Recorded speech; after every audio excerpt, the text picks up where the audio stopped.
tous, bienvenue sur vos guidances sentimentales du mois de juillet et août. Alors pour cette série de vidéos, j'ai utilisé comme d'habitude les 12 d'Aliasqué pour les cartes signes, toujours les arcades majeures du tarot de Marseille de Grimaud pour la tendance du tirage relationnel qu'on effectuera avec le tarot aux ramures étranges de Rouksalis. Et pour le tirage de vie émotionnelle qui concerne les célibataires et toute personne en recherche personnelle dans ce domaine, j'utiliserai les arcades majeures du Magical Nordic Tarot.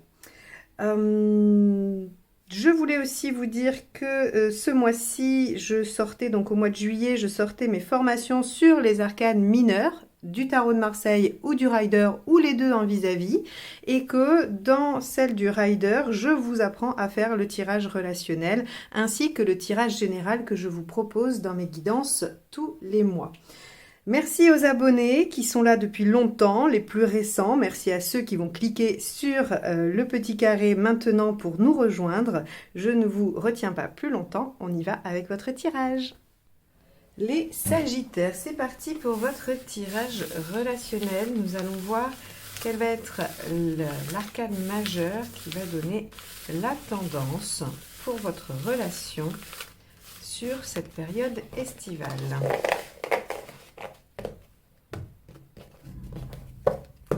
Alors, la papesse inversée, le passage à l'action. Alors, avec la papesse inversée, deux possibilités. Soit une action réfléchie, mûrement réfléchie, et posée, on va dire, ou établie sur une réflexion.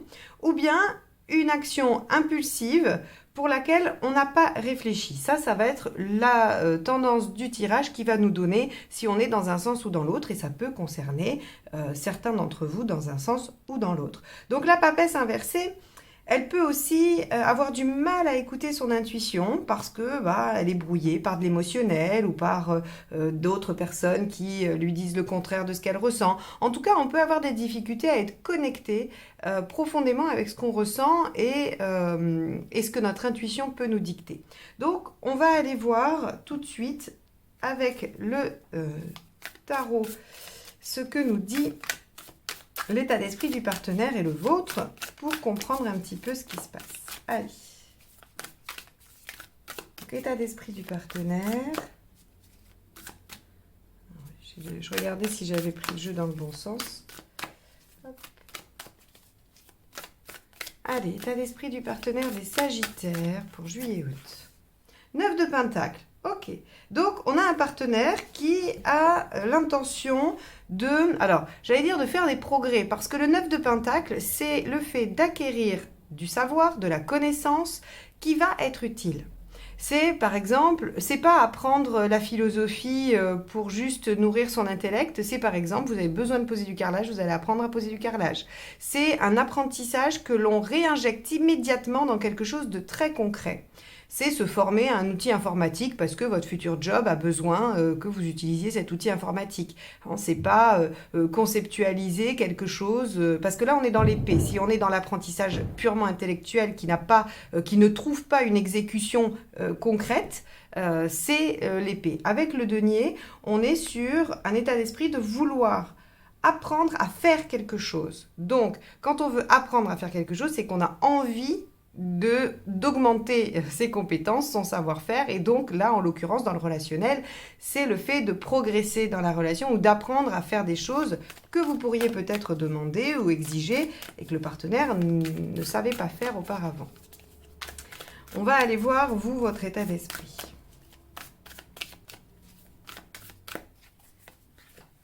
Le 6 de coupe. Ok. Alors avec le 6 de coupe, on a un état d'esprit un peu nostalgique. Peut-être que cette relation, c'est une relation ancienne ou qui a déjà existé par le passé et vous avez envie de revenir à cet état antérieur qui visiblement vous émeut, vous rend heureux ou heureuse. Le 6 de coupe, c'est la nostalgie des bonnes choses du passé. C'est le fait de repenser à ce qu'on a aimé avant. Alors, si cette personne, vous ne la connaissez pas et vous n'avez jamais eu d'histoire avec elle, vous avez peut-être envie de revivre le même genre d'histoire que vous avez déjà vécu avec quelqu'un d'autre. Vous voudrez peut-être retrouver des sensations d'avant. Par exemple, hein, quelqu'un qui a vécu une très belle histoire d'amour, mais ça s'est terminé pour X ou Y raison. Aujourd'hui, vous rencontrez quelqu'un et vous percevez que cette personne pourrait vous faire ressentir à nouveau ces mêmes sentiments, quelque chose qui vous a vraiment ému, qui vous a presque galvanisé, j'ai envie de dire, voilà, des sentiments très forts. Donc, vous avez envie de retrouver quelque chose et de vibrer à nouveau, j'ai envie de dire. Et le partenaire a envie d'apprendre probablement à vous connaître ou à savoir ce qui vous ferait plaisir. Bon, on va aller voir ce qui a dépassé, quelle est la problématique.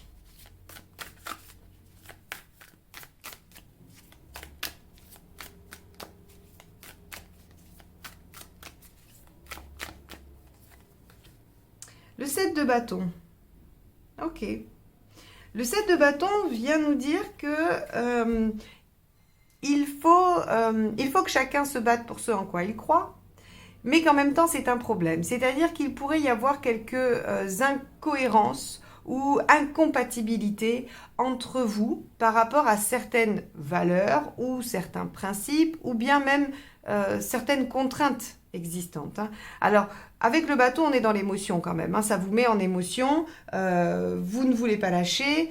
Donc, plusieurs composantes. Avec cette carte-là, ce qu'il y a à dépasser, c'est le fait que cette relation ne semble pas si évidente que ça. Elle ne coule pas de source. Il y a probablement des obstacles et il va falloir se battre pour cette relation. Si on prend cette carte dans l'interprétation pour vous et ou pour le partenaire, il y a des choses pour lesquelles vous vous battez et qui ne semblent pas être en cohérence avec les valeurs ou l'envie du partenaire ou vous-même, hein, vous voyez. Puisque cette ligne-là, en fait, si vous voulez, elle vous concerne ou elle concerne le partenaire ou bien les deux. Voilà. Donc, on peut l'interpréter sous ces différents angles-là. Donc, effectivement, ce qu'il y a à dépasser, c'est le fait aussi peut-être de passer à l'action et de se dire, bon, ben, on y va, on arrête de réfléchir et de se dire qu'il y a plein d'incompatibilités, on essaye, on tente et on y va. Hein. D'où la papesse qui passe à l'action. Ou bien vous avez réfléchi à comment et vous tentez de trouver les solutions. Ou en tout cas, vous tentez de mettre en œuvre. Allez, on y va pour ce qui va vous aider. Ça, c'est intéressant. Bah écoutez, ce qui va vous aider, on va les garder. Il y en a deux, mais on va les garder. C'est quand même deux arcanes majeures, hein, je tiens à le préciser. Deux arcanes majeures, le fou et le magicien. Alors, le fou nous dit que on part à l'aventure, on se lance.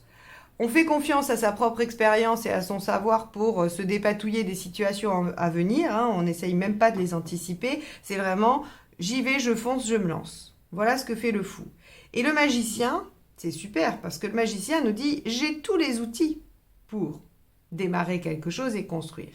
Donc, ici, vous voyez, le fou, moi, il me fait penser à cette papesse qui dit, allez hop, on y va, on tente le coup. Je pense que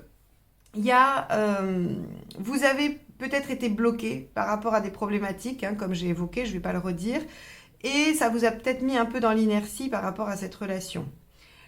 Or, la volonté du partenaire est probablement d'essayer d'apprendre, alors soit à comprendre ce que vous vivez, soit à trouver des solutions. Hein, voilà, il y a une recherche du côté du partenaire pour avancer.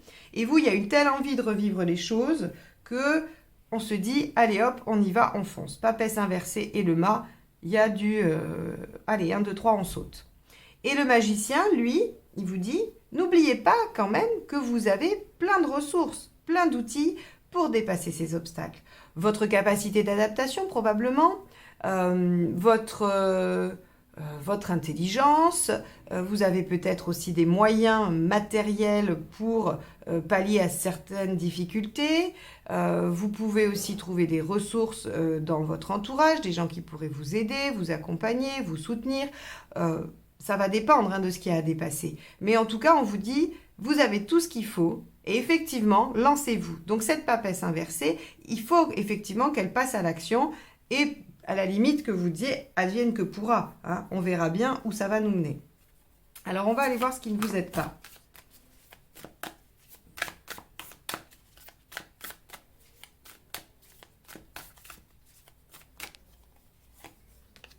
Le 5 de coupe. Bon. d'abandonner. Hein, d'accord? Le fait de vous dire, et c'est très bien parce que regardez, 7 de bâton, qu'est-ce qui a dépassé? Ben, l'envie de se battre pour cette relation et pour dépasser les problématiques. Et ici, on vous dit, ce qui ne vous aide pas, c'est de vous dire, ben, je vais peut-être laisser tomber. C'est de laisser derrière vous cette histoire. Alors, évidemment, vous êtes maître de votre vie, de votre destin, je ne sais pas votre situation, et c'est un tirage général, donc voilà, si pour vous il est évident que ça ne peut pas continuer, que vous devez lâcher et que c'est mieux pour vous, bien évidemment, vous ne prendrez pas ce conseil en compte et vous agirez selon votre propre intuition. Je vous rappelle que, voilà, vous avez du mal à l'entendre, mais elle est présente, donc si ce tirage ne résonne pas, essayez de faire le vide et de vous dire qu'est-ce que mon intuition à moi elle me dit. Est-ce que je peux m'offrir un temps de vide pour écouter mon fort intérieur? Et c'est là où vous aurez votre réponse personnelle. Mais globalement, pour ceux qui sont quand même, qui se reconnaissent dans le 7 de bâton avec l'envie de se battre pour cette relation, avec l'envie de revibrer et un partenaire qui semble être dans une démarche d'effort, eh bien on vous dit oui, ça vaudrait le coup de continuer, ça vaudrait le coup de pas lâcher maintenant, hein, et ça n'aiderait pas, ou en tout cas on ne peut pas se dire bon ben je laisse, je quitte ou je ne nourris pas cette relation et je vois si l'autre va réagir. C'est visiblement pas ce qui aide. Hein. On va aller voir l'intention du partenaire. Alors on va regarder comment ça se marie avec son 9 de pentacle. Hop.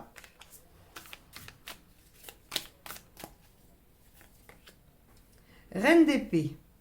Ok. Ok. Alors, j'aurais tendance à dire que votre partenaire, les Sagittaires, est quelqu'un qui a souffert ou qui ne sait pas faire et qui a beaucoup de difficultés à exprimer ses sentiments. On a du pentacle, on a de l'épée ici. On a quelqu'un d'intellect et de pragmatique. On n'a pas quelqu'un de romantique, visiblement. Alors, c'est un tirage général, encore une fois, et je n'ai que 2 cartes hein, pour voir un petit peu ce qui se passe chez le partenaire. Donc, ça ne veut pas forcément dire qu'il n'a pas ou elle n'a pas la capacité à être romantique. C'est juste que là, visiblement, sur cette période et vis-à-vis des difficultés que vous traversez, c'est bien plus les aspects intellectuels et pratiques qui bloquent ou qui sont en jeu pour le partenaire. Alors que vous, on voit qu'il y a plutôt de l'affect. Alors, évidemment, c'est là où on voit que les valeurs ou les choses pour lesquelles vous avez envie de vous battre et d'avancer sont peut-être pas complètement compatibles ou cohérentes avec le partenaire. Bon, on va regarder, vous, votre intention, parce que la reine d'épée, je vais vous dire ce que veut dire la reine d'épée. Voilà, reine de bâton pour vous. Bon, la reine d'épée, dans son intention, elle veut réfléchir à la situation sans se laisser déborder par son émotionnel afin de prendre la bonne décision.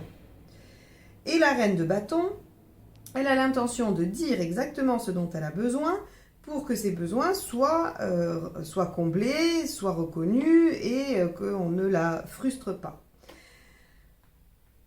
Le problème, c'est que si le partenaire se met en reine d'épée, ça veut dire qu'il est quand même en partie en 5 de coupe. Hein, puisque quand on se projette dans « je vais réfléchir, peser le pour et le contre et trancher », c'est a priori, on prend en compte toutes les variables et toutes les possibilités, donc la rupture également. Donc ça, c'est pas hyper positif. Il faudrait mieux que le partenaire se dise « ok, je suis dans la démarche de comprendre et d'apprendre, je veux me battre pour cette relation ». Et je me lance car je me fais confiance quant aux outils que je vais pouvoir mettre en œuvre pour solutionner les problématiques. Bon, on va voir de quel côté penche la balance à la fin. Après, vous, la reine de bâton, c'est une bonne énergie, hein, parce que de toute façon, il faut effectivement garantir le minimum de ce dont vous avez vraiment besoin, hein, ce qui est primordial pour vous dans une relation. Vous ne pouvez pas sacrifier ce qui est vital pour vous. Donc, bon, la reine de bâton est tout à fait positive, même si, bon, on a du mal à obtenir ce qu'on veut. Bon, super, cavalier de coupe, super. Donc, le partenaire, semble-t-il, ne choisit pas l'option d'abandonner, de laisser tomber. Il choisit l'option de s'ouvrir et d'ouvrir son cœur. On a enfin de la coupe, c'est-à-dire que une fois les problématiques intellectuelles et pragmatiques ont été réglées, hein, sont réglées ou en cours de solution, eh bien, on a le cavalier de coupe qui s'ouvre et qui peut enfin avancer dans la relation et se livrer émotionnellement. Bon, ça c'est très bien. On va aller regarder les conseils. Le chariot, oui, en fait, c'est assez marrant parce que la dynamique, elle est très, très présente. Le pendu, essayez de voir les choses autrement. Ok. Avancez en voyant les choses différentes. Oh, 3 arcades majeures dans les conseils. Alors là, d'ailleurs, regardez, on a toute une ligne ici que des arcades majeures. C'est assez intéressant parce que la papesse vous dit passer à l'action sans vous soucier de ce qui va arriver, c'est-à-dire allez-y, lancez-vous, vous avez tous les outils pour progresser et avancer, prenez les rênes de votre vie en main, essayez de prendre un point de vue différent, s'il y a des choses, si vous êtes face à un mur, regardez à droite et à gauche si vous pouvez contourner le mur, hein. Le pendu c'est ça, c'est-à-dire que on accède à une autre vision des choses. Et le soleil, eh bien, mettez de la lumière sur les problématiques, j'imagine, hein. Dites les choses, mais vous allez le faire, reine de bâton. Et essayez d'accéder à la réussite, essayez de profiter de ce qu'il y a de beau, de ce qu'il y a de bon dans cette relation. Bon, les Sagittaires, ça semble être un peu complexe. Il y a des énergies qui ne sont pas tout à fait compatibles sur cette période avec le partenaire, où vous n'allez pas forcément parler de la même chose, hein. Lui, il est dans le pentacle, alors lui, le partenaire, hein, ça peut être une femme, et en pentacle et en épée, pratique et intellectuelle, et vous êtes dans la coupe et le bâton, le sentimental et l'émotionnel. Donc effectivement, on a là une distorsion, hein, on va dire j'allais dire la longueur d'onde, hein, mais effectivement, oui, sur la synchronisation de vos ressentis. Donc, ce qui a dépassé, c'est cette problématique. Le partenaire doit régler des problèmes purement pratiques et vous voulez régler des problèmes émotionnels. Vous allez y arriver. Il n'est pas nécessaire de vous séparer pour ça. Lancez-vous, allez-y, essayez des choses, mettez en œuvre et réajustez au fur et à mesure. Mais vous y arrivez à la fin de la période, de toute façon, il y a du sentiment et je pense des mots doux, des mots chargés de sentiments qui sont échangés à la fin de la période. Bon, très bien. Voilà pour vous, en tout cas pour ceux qui ont un partenaire en tête. On va aller voir le tirage de vie émotionnelle tout de suite pour vous les Sagittaires. Allez, c'est parti.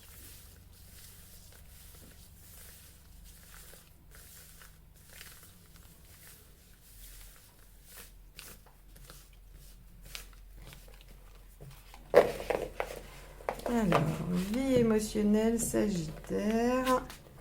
Voyons voir. Alors, là où vous en êtes, la grande prêtresse, enfin votre état d'esprit, je veux dire. Ce que vous souhaitez, le soleil inversé.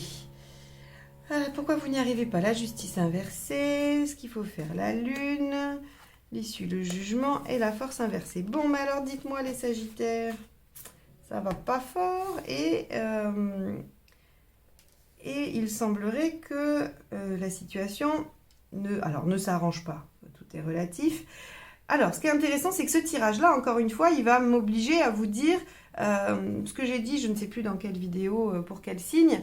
Vous le verrez si vous écoutez votre ascendant ou votre signe lunaire et que vous tombez dessus. Mais le tarot, pour moi, en tout cas, la façon dont j'utilise le tarot n'est pas une façon fataliste. C'est-à-dire que pour moi, le tarot ne dit pas c'est comme ça, un point, c'est tout. Le tarot dit...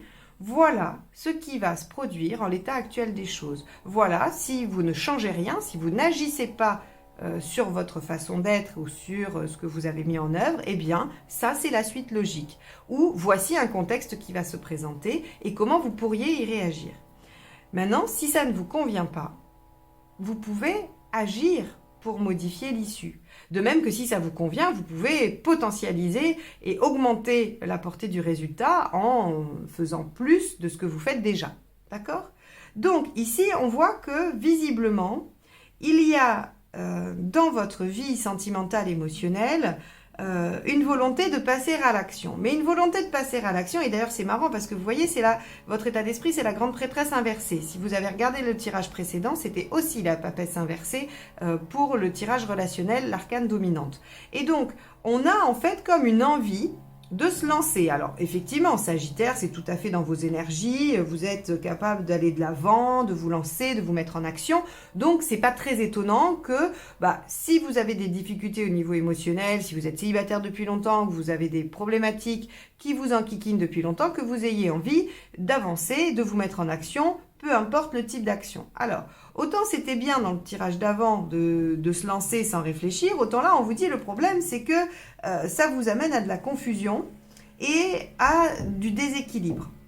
Parce que si vous ne réfléchissez pas à ce que vous allez mettre en œuvre, eh bien il y a peu de chances que ce soit efficace. Et donc ça va...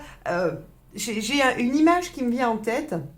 Vous savez, quand vous faites le jeu, par exemple le jeu toucher-couler, si vous n'utilisez pas une méthode, après vous savez plus trop et puis vous pouvez rater et tout ça. Donc en fait vous allez dire plein de trucs au hasard, vous allez faire au hasard et vous n'allez rien toucher ou de temps en temps quelque chose, mais en tout cas il n'y a pas une méthode et du coup vous êtes dans le flou. Vous ne savez pas où sont les bateaux de l'autre. Alors je suis désolée pour cette image un peu simpliste, mais je trouve que des fois les images simples parlent bien plus.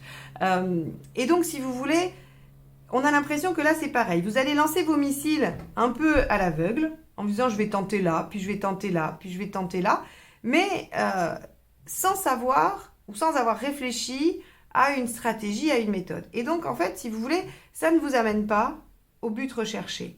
Ce qui fait que vous restez dans la confusion et vous restez dans le déséquilibre.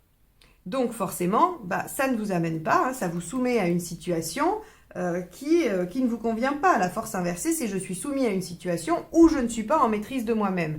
C'est un des deux. C'est soit ça parle de vous, soit ça parle du contexte. Mais quoi qu'il en soit, la force inversée n'est pas une bonne position, n'est pas quelque chose de confortable. On ne maîtrise pas, on est obligé de subir. Donc, que ce soit ses émotions ou les événements.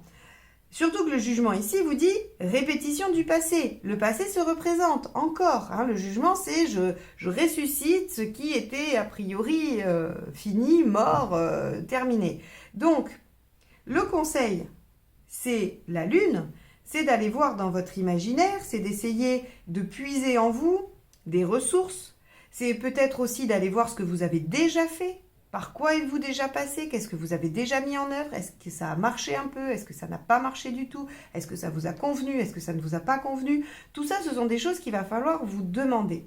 Parce que passer à l'action sans définir une stratégie, sur cette période-là, les Sagittaires, ça ne vous amène pas à une action productive. D'ailleurs, je serais très intéressée qu'un astrologue me dise s'il y a, par exemple, des aspects avec Mars qui pourraient, des mauvais aspects avec Mars qui viendraient en fait justifier que vos actions ne sont pas, n'ont pas de portée ou en tout cas ne sont pas efficaces. Ça pourrait tout à fait être en lien avec un mauvais aspect à Mars, par exemple. Donc ça serait intéressant, si quelqu'un s'y connaît, de faire le lien et d'expliquer pourquoi, visiblement, les Sagittaires, si vous vous mettez en action sans établir un plan, sans avoir un minimum réfléchi et anticipé, eh bien, ça ne vous amène pas à la résolution de vos problématiques et ça ne vous amène pas non plus à une rencontre amoureuse. Alors, comme je disais, pas de fatalité. Alors, petit détail pour certains, il y a une personne du passé qui pourrait ressurgir. Voilà. Avec le jugement, c'est soit une situation identique au passé, soit une personne du passé qui pourrait venir recogner à votre porte, mais visiblement, c'est pas une bonne solution. C'est pas une bonne chose pour vous. D'accord? Donc là, en gros, qu'est-ce qu'il va falloir faire? Il va falloir retourner cette papesse pour la mettre à l'endroit, pour lui permettre d'être déjà bien connecté avec votre intuition et d'être dans la patience et dans la réflexion. Puis retourner le soleil et dire je vais faire des choses qui me font du bien, qui sont en accord avec moi-même, qui me correspondent et qui m'amènent à ma réussite au moins pour le moins personnelle et à mon plaisir personnel. Et puis retourner cette justice, être honnête et droit. Alors, je ne dis pas que vous êtes malhonnête, mais en fait, être honnête et droit, c'est avec vous-même, en fait. C'est pas vous faire de feinte, ça, tout le monde le fait, se dire, je vais faire ça, voilà, il faudrait que je fasse ça, mais bon, allez, si je fais ça, personne ne le saura, ou même on s'embobine soi-même, quoi. Donc, là, la justice, il faut la renverser et dire, ok, je vais être juste, et puis prendre des décisions, c'est-à-dire trancher. Oser dire, voilà, je vais faire des choix. Je vais mettre des priorités, je vais mettre un peu d'ordre dans ce que je fais et je vais y mettre de la logique surtout. Par exemple, j'ai un exemple qui me traverse l'esprit, la justice inversée, ce qu'elle pourrait très bien faire, c'est s'inscrire sur 15 sites de rencontres, passer un temps fou à faire des profils ou que sais-je, et ensuite, au bout de 48 heures, ne pas répondre aux personnes qui la sollicitent, et laisser ça tomber. Vous voyez, c'est quelque chose de... voilà, il n'y a pas de logique là-dedans. C'est-à-dire qu'on passe pas un temps fou à faire des profils, à s'appliquer et tout ça pour faire des rencontres, si ensuite, en fait, finalement, on ne va jamais sur l'application, ou qu'on ne répond pas aux gens, ou qu'on ne matche avec personne, ou que même on désinstalle l'application au bout de 48 heures. C'est un peu de ça. Alors, c'est un exemple parmi tant d'autres. Hein. Je ne dis pas que c'est ce qui va se passer pour vous, je ne dis pas que c'est ce que vous allez faire, mais c'est pour vous donner une image un petit peu de ce que ça pourrait donner. C'est des actions qui ne vont pas aller au bout, qui vont faire chou blanc, qui vont tomber tout de suite. Hein. Donc, avec la justice, on retourne, on met de l'ordre, on fait les choses, on va au bout, on est méthodique. Et avec la Lune, on est conscient de ce qu'on peut faire et de ce qu'on ne peut pas faire. On essaye d'être créatif, ça vous savez faire, les Sagittaires, d'être original, créatif. Ok ? Et donc, a priori, si on retourne ces cartes-là, hein, et qu'on les met en action, qu'on les utilise vraiment, on retourne le jugement et donc on clôture le passé et on ouvre une nouvelle page de vie et on retourne la force qui, du coup, nous permet de prendre le dessus sur la situation, d'être en totale maîtrise de soi et des événements et donc, probablement de rencontrer ou en tout cas de solutionner la problématique. Donc voilà pour vous les Sagittaires. Je vous encourage vivement à utiliser ce tirage comme ça, comme pour vous dire, attention, si vous vous lancez dans une action qui n'est pas réfléchie, eh bien vous allez vous fatiguer pour rien, elle ne sera pas porteuse. Donc, autant prendre un tout petit peu plus de temps, hein, une semaine peut-être, ou 10 jours pour vous dire, ok, je vais essayer d'écouter ce qu'il y a à l'intérieur de moi, ce qui est le plus juste pour moi, et de définir un peu une stratégie. Qu'est-ce que je suis capable de faire? Qu'est-ce que je ne suis pas capable de faire? Qu'est-ce que j'ai envie de faire? Qu'est-ce que je n'ai pas envie de faire? Et quand vous aurez démêlé tout ça, vous passerez à l'action, dans le soleil à l'endroit, puisque vous le retournerez, pour aller vers des choses qui sont vraiment lumineuses pour vous et qui vous parlent. Voilà les Sagittaires. Donc j'espère que mes tirages vous apporteront matière à réflexion. C'est leur seul objectif. Ils n'ont vraiment aucune autre prétention. Donc j'espère qu'ils vous sont utiles, qu'ils vous aident à penser votre situation. En tout cas, je vous remercie de m'avoir écouté jusque-là et je vous dis à très vite pour de nouvelles guidances. Bel été à vous!